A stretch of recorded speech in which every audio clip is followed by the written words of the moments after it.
세계 각지 뉴스 현지 통신원 통해 직접 듣는 월드 리포트. 오늘은 베트남으로 가보겠습니다. 호치민에 계시고요. 남현정 통신원 새해 두 번째 연결입니다. 안녕하십니까?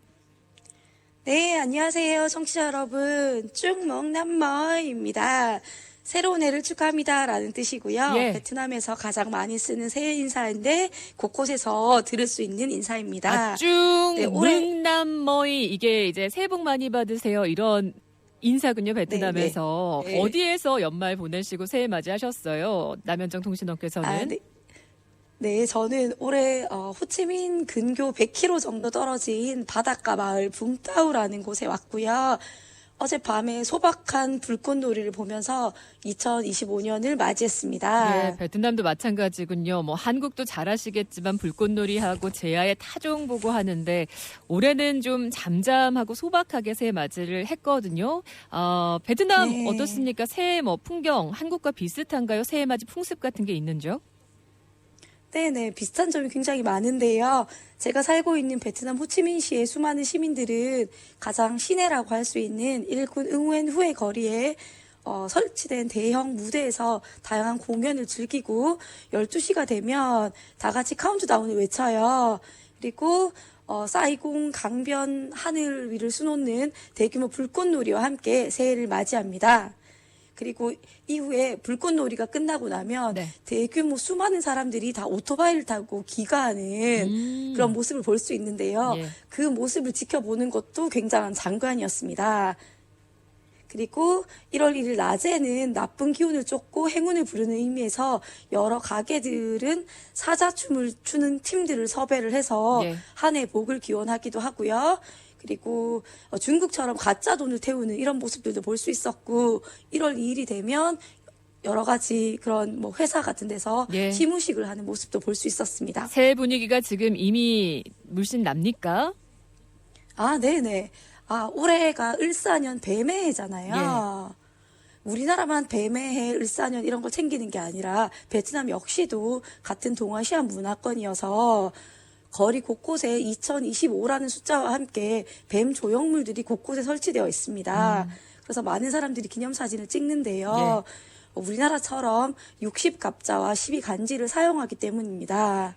근데 12간지의 동물들 중에서 우리나라와 다른 경우도 있어요. 우리나라에서는 묘가 토끼잖아요. 예. 근데 베트남에서는 토끼 묘가 아니라 고양이 묘자를 사용합니다.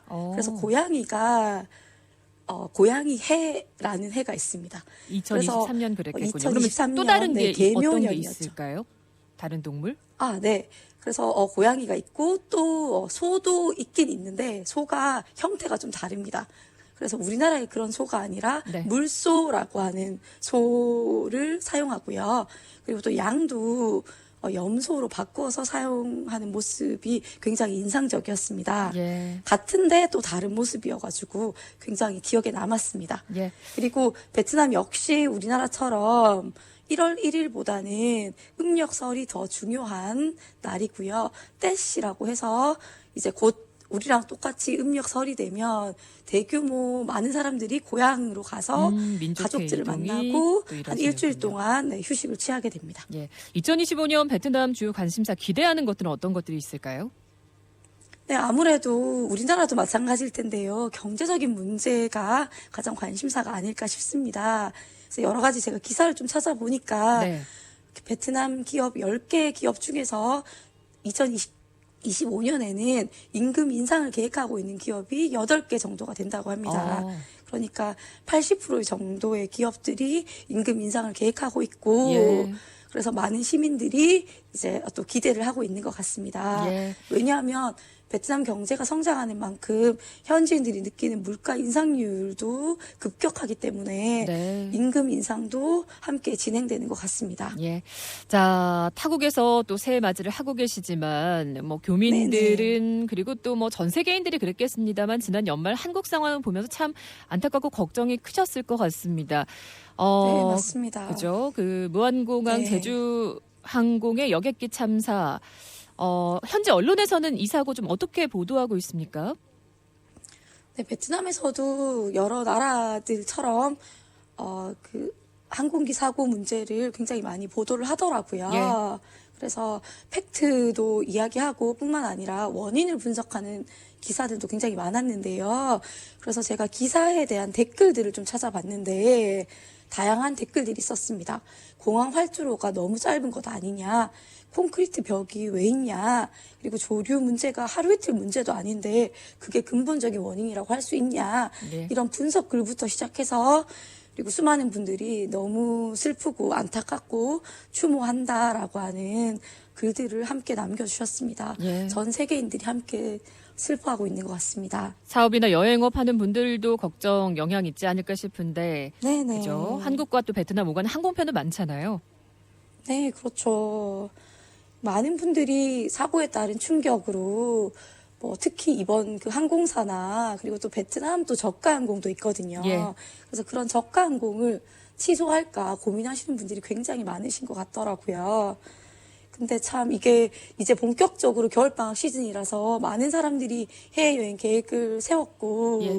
그래서 많은 분들이 이미 예약을 했을 텐데 지금 이제 이런 상황으로 많은 분들이 또 취소를 하시는 분들도 많이 계시니까 예. 항공업계나 여행업계는 타격이 있을 수밖에 없을 것 같습니다. 비상계엄 사태에 대해서도 좀 현지 분위기 네. 좀 전해주세요.